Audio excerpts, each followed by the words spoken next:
Los atentados del 11 de septiembre realmente significaron un cambio en el paradigma de seguridad internacional. Los Estados estaban acostumbrados a orientar sus sistemas de seguridad hacia un tipo de peligro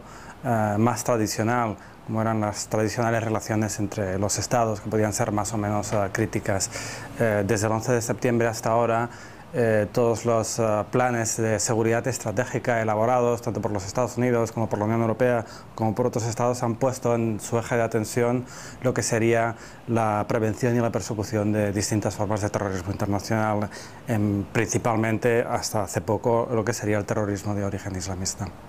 Efectivamente, después de los atentados del 11 de septiembre, en el conjunto de los estados se produjeron unas medidas más restrictivas de determinados derechos civiles y políticos de carácter fundamental. Unos ejemplos serían, por ejemplo, pues, las legislaciones que se adoptaron en materia de retención de datos de las comunicaciones entre las personas como un factor más en la lucha contra el terrorismo, en la medida en que, por ejemplo, la utilización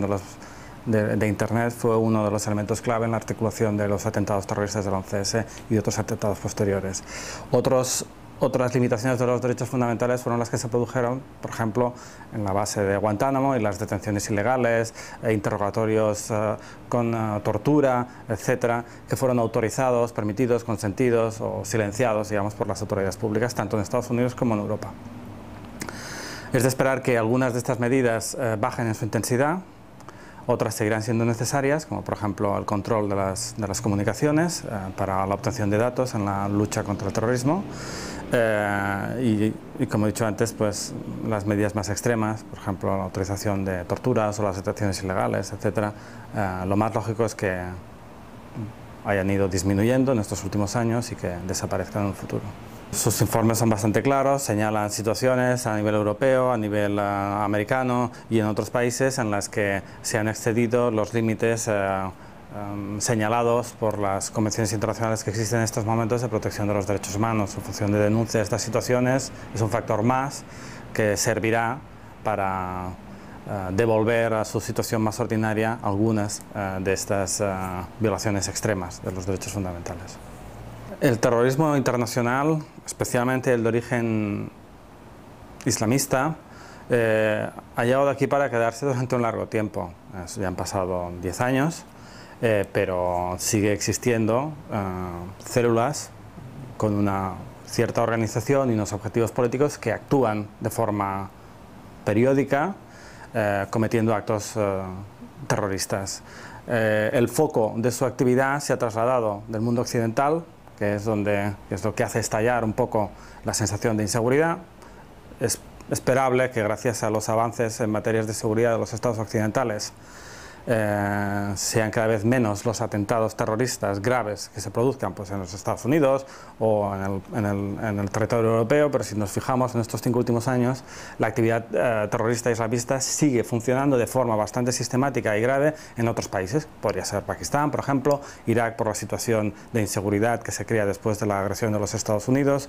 Filipinas, Indonesia. El terrorismo islamista tiene objetivos políticos y a la medida que tiene esos objetivos, unos objetivos políticos relativamente claro, que es alterar un sistema, un orden político establecido, determinado, continuará llevando a cabo sus actividades. La situación extraña o anómala de los países árabes se derivaba justamente de la voluntad de contener los movimientos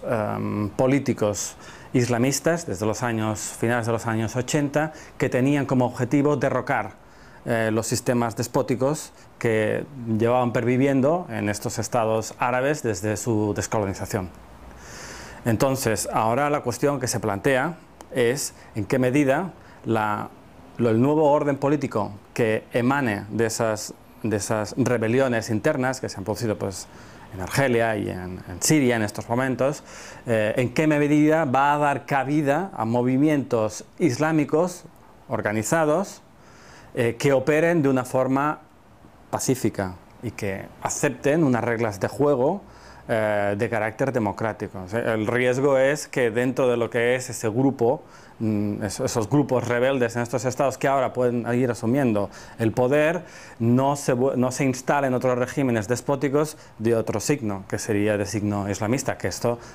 tampoco les conviene a sus propias sociedades y que puede dar lugar al nacimiento, esperemos que no, de otros regímenes, como podría ser el de Afganistán, que amparen la violencia terrorista en el exterior de carácter islámico.